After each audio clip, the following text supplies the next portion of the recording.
Because the time's Woke up this morning thinking about Those summer days.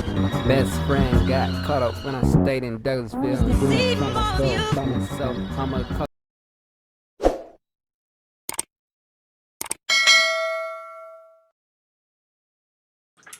What's good, y'all? Welcome back. I just got done stretching. My eyes got a little watery. Jesus. Copy and paste rappers. Curious who they gonna say who's copy and paste. I see j.i.d a little bit over here in the future designer. Yeah. Let's get into this. j.cole. Let's get into this. Y'all be sure to like and subscribe, and shout out to my boys at Hip Hop Madness. And yeah.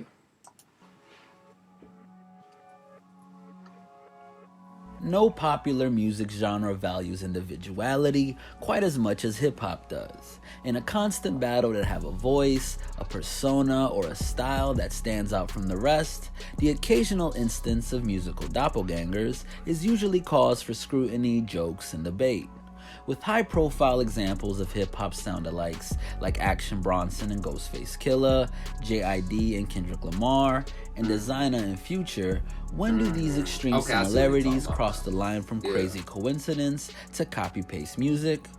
A great example of an unintentional sonic doppelganger in rap is the uncanny similarity between the voices of legendary Wu-Tang Clan member Ghostface Killah and the Albanian-American rapper Action Bronson. Both rappers are from New York, and the chef-turned-rapper Bronson has explained in interviews that he's known his rapping voice and style, including the East Coast production and the food-inspired bars, sound very much like Ghostface's.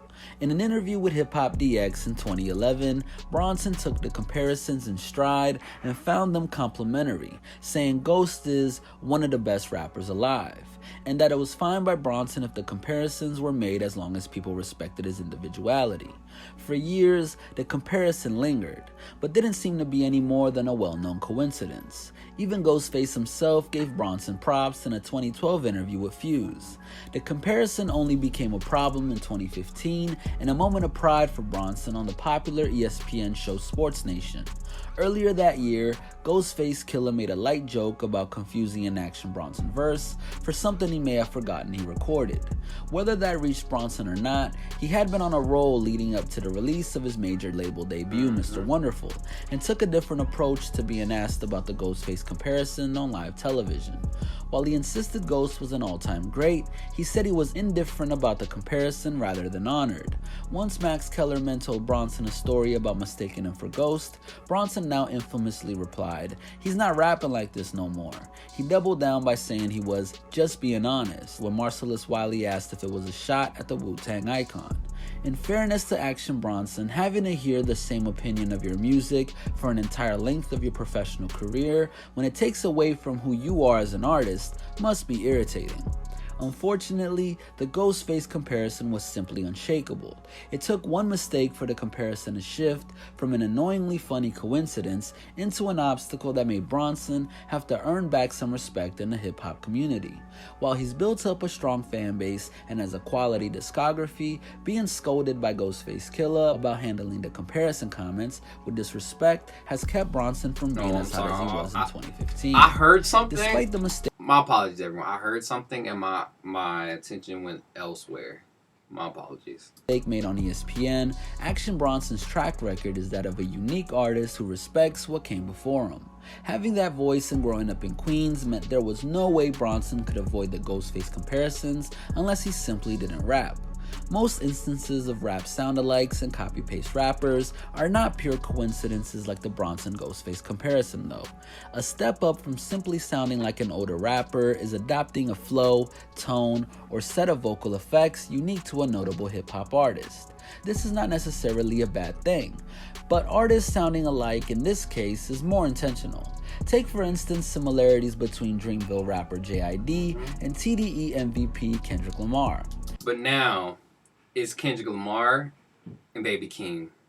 While Kendrick has a variety of deliveries, one of his most well-known flows is his quick, wordy flow with the point high-pitched voice and inflections.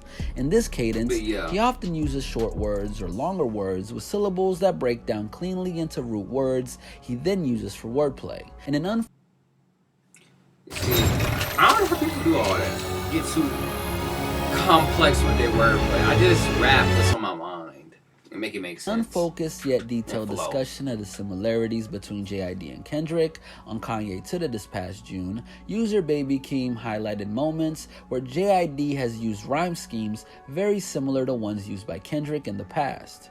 Kendrick's take on sing rapping and vocal inflection also seems to shine in j.i.d, with KTT users in the same forum citing his feature verse on Soho by Boogie as a strong example of j.i.d channeling 2012-2013 Kendrick Lamar on tracks such as My Way by DJ Drama. Another high-profile example of an artist heavily influenced by another artist, I remember to that the point song. of showing similarities, is how much of Lil Wayne's style can be seen in Young Thug, especially early in Thug's career. Thug is not the only popular rapper who has tried to emulate Wayne. I thought it was on like a mixtape. I remember one day when I was skipping school, I had to check her pass. Okay, I had to check her pass. Don't judge me. I remember listening to all these old Kendrick songs, and that was one of the songs that got me like, ooh, I want to rap. Even Kendrick Lamar has an entire mixtape dedicated to sounding like Wheezy called C4. That being said, Jeffrey is probably the most unique and effective Wayne emulator out there. The use of vocal effects, including auto-tune, is very similar, and the way each rapper often raps many words together without space in between them creates a very sticky sound that's fun to sing along to.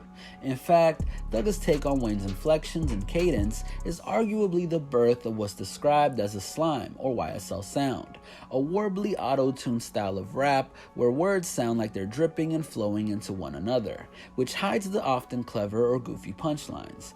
Along with Thug, rappers such as Lil Baby and Lil j.i.d have taken the slime sound even further, and much of its progress can be traced back to an early Young Thug wanting to sound like Lil Wayne. When done tastefully, drawing heavy influence from an older artist can really take a new artist's vision to great heights. But then there are artists who take so much of a flow, style, or image to the point where it's cringeworthy and unworthy of respect. There's no guidebook on what copy-paste rapping looks like, but here are two of the main ways this has looked. An artist emulating another artist to the point of being the 2.0 version, or an artist ripping off an entire style or subculture despite being far removed from it. If the copycat rapper is memorable, it's usually because they found their own original artistry either before or after their copy-paste moment. The most notable example of this level of copying is the impression designer left as a mini Future when he burst onto the scene with Panda in 2016. Aside from the extremely similar voice and enunciation, designers' ad-libs and production choices mirrored aspects of Future's music so closely and unironically that Future refused to big up designer in public, including a couple of thinly veiled subliminal disses in his verses over the past several years. Frequent Future collaborator TM88 also tweeted that he genuinely couldn't support Panda because of the level of similarity to Future's artistry. What makes the case against designer worse is that he hails from Brooklyn, but has absolutely no New York influence in his music. Not to say that artists should be limited to where they're from, but rappers that have gone beyond their regions for influence tend to put their own spin on it, such as fellow New Yorker A$AP Rocky and his take on Houston's slow, lean-infused sound. Collectively, the hip-hop community determined Designer was a wannabe Atlanta rapper. Designer's attempts at showing Future love, while also lightly trolling him in ways such as naming a song Pluto after Future's debut album, did not help him shed the copycat label either. Ultimately, his lack of artistic direction has kept him stuck in the wannabe Future hole since Panda, even with the Kanye West cosign and Mike Dean's helping hand in producing his first two projects. Unlike Designer, I'm sorry if I had Mike Dean to produce my projects and it didn't sell like that. I'm not a superstar. I'm gonna be disappointed in myself. Just saying. Soulja Boy was a hugely innovative artist in his first several years in the spotlight. His mastery of internet marketing, including the use of MySpace and SoundClick, and the popularizing of ringtones, changed the game in a lot of ways. But as he faded out of the mainstream, Soulja Boy jumped on a number of different waves in search of continued relevance at the start of the 2010 decade.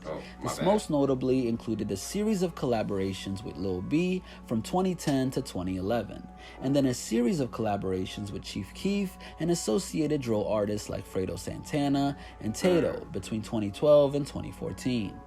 Despite successful collaborations during both periods, including 30,100 Million with Lil B and the 300 remix with Chief Keef, both sets of Soulja Boy collaborators sensed disingenuousness from Soulja Boy and soon beef with him. Lil B at one point called Soulja fake-based, and death threats were exchanged between Chief Keef and Soulja Boy. The moral of the story from this part of Soulja Boy's career is linking up with artists just to soak up their energy without offering anything new quickly cheapens a rapper's brand.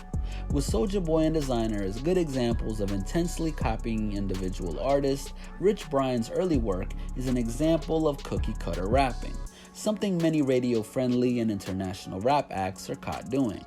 While Rich Brian has become one of the most interesting and unique acts in hip-hop today, his introduction to the rap game was made on the back of borderline parody hits, including Dat Stick and Who Dat Be. Brian has since acknowledged his cringy emulation of mainstream hip-hop tropes, including his previous stage name Rich Chigga, and evidently laying play on the fact that Ryan is Asian and not black. Once Brian achieved success and had eyes on his next work, he decided to take his craft more seriously and tell his story in ways only he could.